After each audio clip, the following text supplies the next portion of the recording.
Juga berkaitan dengan kesihatan pada hari ini Syu, iaitu manfaat PKB40 yang memberikan kita kata manfaat kesihatan dan juga bantuan perubatan bagi mereka yang dikatakan layak juga golongan sasar di bawah B40. Dan ini penting sebenarnya untuk anda yang merupakan penerima bantuan sara hidup BSH dan juga pasangan anda secara automatik layak untuk mendapat bantuan PKB40 ni. Jadi apakah itu PKB40 ni sebenarnya kami nak kongsikan kepada anda di Sinar Pagi Malaysia hari ini. Kami bawakan di studio. Selamat datang kepada Dr. Rima Marhayu Abdul Rashid selaku Pakar Perubatan Kesihatan Awam Seksyen National Health Financing bahagian perancangan KKM. Apa khabar? Sihat? Selamat pagi.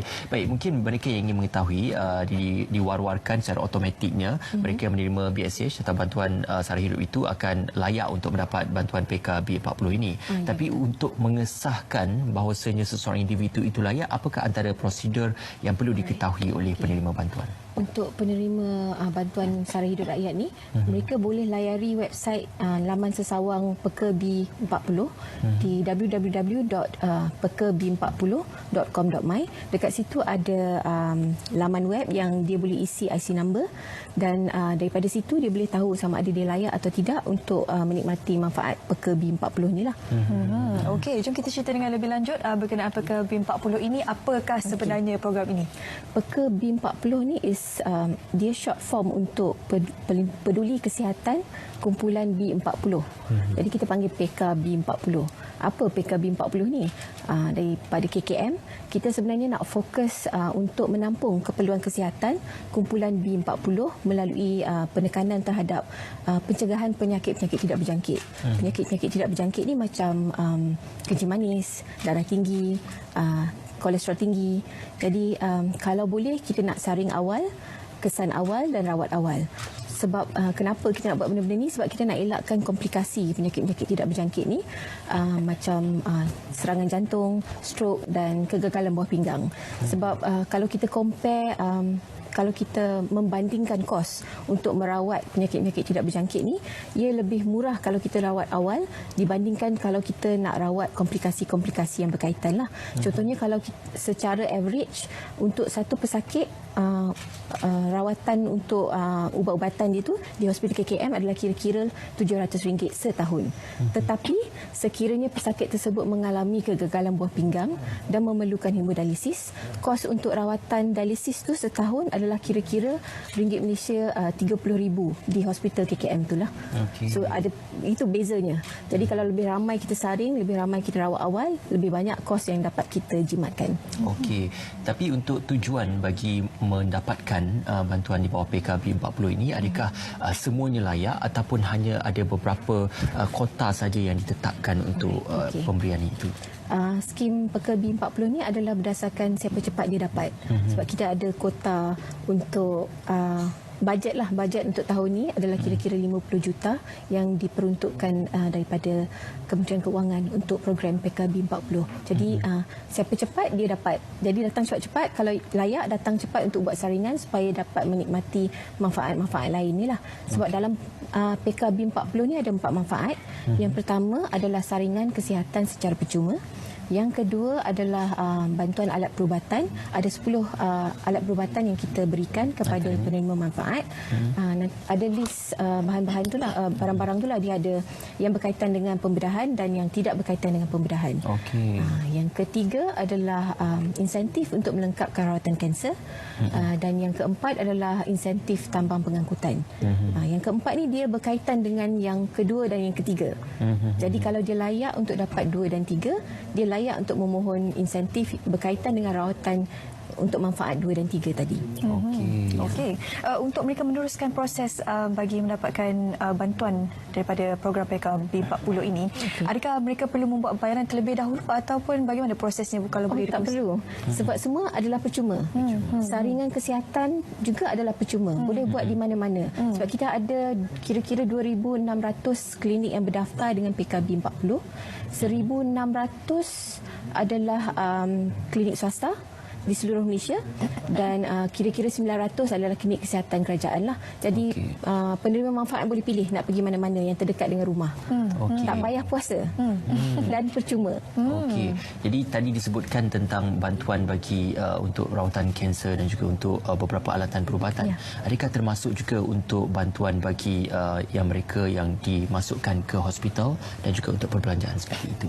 Ya betul, sebab golongan B40 ni kebanyakannya dia akan dapat subsidi untuk rawatan lah. Jadi tak perlu bayar apa-apa. Tapi ada sesetengah barang yang dia perlu bayar sendiri, mengeluarkan wang saku sendiri untuk membayar. Contohnya macam kanta intraokular, stand untuk jantung, prostesis tulang, benda-benda ni semua kena bayar out of pocket lah, wang saku mereka sendiri. Jadi kadang-kadang rawatan untuk kumpulan B40 ni lambat sebab dia tak ada wang untuk membeli barang-barang yang saya sebutkan tadi.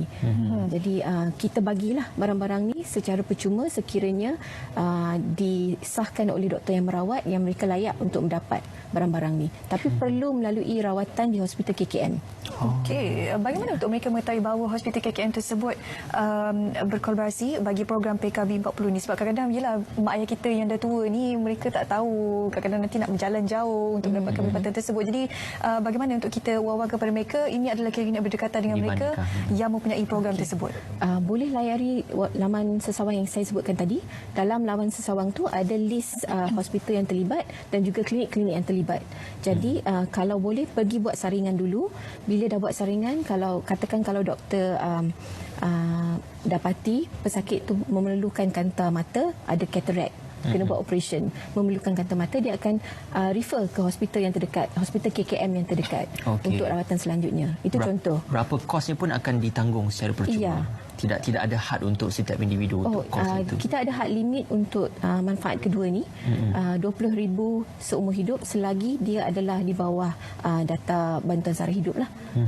Tapi setiap alat yang kita berikan tu, 10 alat tu dia ada price range dia yang tersendiri.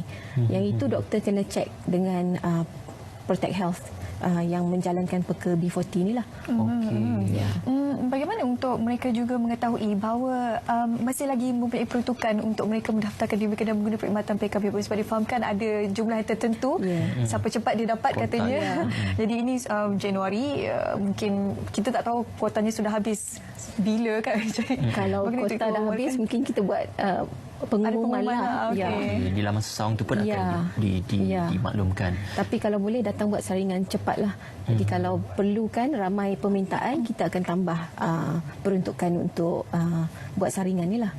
Okey. Dan saya tertarik untuk rawatan susulan untuk kanser itu, yang mana adakah ia hanya merujuk kepada peringkat-peringkat kanser itu ataupun tidak kira mana-mana peringkat pesakit kanser pun boleh juga mendapatkan bantuan rawatan? Mana-mana peringkat selagi dia masih menerima rawatan di hospital dan doktor yang merawat tu memang verified yang dia memang pesakit yang menerima rawatan di hospital tersebut. Jadi doktor tersebut terus buat permohonan melalui atas talian dalam sistem. Once kita dah approve, dia akan terus dapat RM300 yang pertama ke dalam akaun penerima manfaat tersebut. Jadi setelah komplit rawatan, sebab bila kita diagnose kanser, doktor pakar akan menetapkan plan rawatan. Dia ada cycle dia lah. So kalau dia complete all the cycles sampai ke hujung, contohnya kalau rawatan breast cancer boleh ada sampai 6-7 cycle untuk kemoterapi. Jadi doktor ni akan verify okay, this patient dah complete the 7 cycles dalam sistem kita, jadi dia akan dapat the balance RM700. In total untuk insentif ni adalah RM1,000 setiap penerima manfaat. Okey, RM1,000 akan ditanggung untuk rawatan. Akan diberi terus ke dalam akaun. Bukan tanggung untuk rawatan ya. Yang ini memang insentif melengkapkan rawatan kanser. Okey. Bagaimana untuk mereka yang contohnya sudah mempunyai penyakit diabetes ataupun darah tinggi, sudah sedang menjalani proses rawatan di klinik lain, klinik swasta contohnya, tapi mereka sebenarnya layak untuk mendapat bantuan daripada program PK. Adakah mereka boleh teruskan ataupun ada cara lain yang mereka boleh? Mereka boleh teruskan buat saringan tadi. Kita tak panggil saringan lah, dia macam follow up untuk check the latest blood investigation. Macam mana? Tengok keadaan pesakit tersebut lah. memang dia ada rawatan, tapi memang setiap tahun mereka memerlukan kita repeat blood sample untuk check condition patient tu lah. Jadi dia boleh gunakan manfaat PKB 40 ni untuk cek status kesihatan dia pada masa sekarang menggunakan PKB 40 ni, sebab dia percuma. Sambunglah maksudnya daripada rawatan yang dilakukan di hospital lain, sambung di hospital KKM. Dia bukan sambung, dia cuma buat saringan Saringan yang baru, maksudnya barulah. Sebab dalam saringan kesihatan kita ni dia ada banyak benda lain juga. Kita cek kesihatan mental, kita juga buat pemeriksaan payudara dan pemeriksaan prostat sekiranya diperlukan. Kalau ada simptoms, kita galakkan pesakit-pesakit tu buat saringan ni lah. Jadi kalau dia memang follow up untuk diabetes dan juga benda-benda lain, tapi dia juga boleh menjalani saringan untuk kesihatan mental. Maksudnya saringan penyakit lain pula lah. Yes, dia dalam package tu ada beberapa saringan kesihatan lah. Kita ambil pemeriksaan kesihatan penuh, kita ambil sejarah pesakit termasuk risiko pesakit dan sejarah keluarga juga, dan kita buat saringan kesihatan mental, kita ambil darah, repeat lagi sekali untuk dan juga kencing manis, untuk cek kencing manis, darah tinggi. Kita cek HbA1c. HbA1c ni untuk cek status kencing manis untuk jangka masa 3 bulan. Jadi boleh pakai package ni. Dan air kencing juga kita cek untuk cek komplikasi buah pinggang sekiranya ada. Jadi untuk full medical check up. Yes, full medical check up. Adakah bantuan ini juga akan kita kata tidak redundancy ataupun tidak bertindih dengan penerima-penerima bantuan, contohnya penerima bantuan JKM, penerima bantuan MySalam ataupun beberapa lagi insentif yang dikelolakan oleh kerajaan untuk memberikan bantuan kepada golongan sasar ni? Semasa kita merangka pakej manfaat PKB 40 ni, memang kita berbincang dengan Jabatan Kesihatan Masyarakat, berbincang dengan agensi-agensi yang Cik sebutkan tadi. Jadi untuk mengelakkan pertindihan manfaat ni, sebab tu kita pilih 10 barang yang memang untuk mengelakkan pertindihan manfaat ni lah. Dan kita juga akan share kita punya data dengan mana-mana pihak yang berkaitan lah, untuk supaya tak ada, kalau dah minta contohnya wheelchair daripada Jabatan Kesihatan Masyarakat, jangan minta lagi dengan Kementerian Kesihatan lah. Jadi untuk mengelakkan benda-benda tu.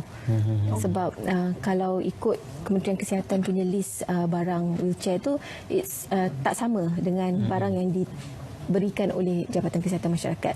Sebab kita punya wheelchair is a specialized one, motorized wheelchair yang perlu melalui pemeriksaan hospital, pakar di hospital KKM dan contohnya pakar rehab, untuk verifikan pesakit ni memang memerlukan wheelchair yang seperti ini. Maknanya secara asasnya bukan siapa cepat dia dapat, tapi siapa yang belum dapat lagi layak untuk dapatkan bantuan. Tapi saringan boleh buat lah. Siapa-siapa boleh buat, yang layak boleh buat. Baik, terima kasih kepada Dr. Rima Marhayu Abdul Rashid berkongsi dengan kami hari ini berkenaan manfaat PKB 40. Jangan lupa kepada anda yang merupakan penerima BSH, anda sebenarnya secara automatik layak untuk mendapat bantuan PKB 40 ini. Baik. Satu perkongsian cukup baik.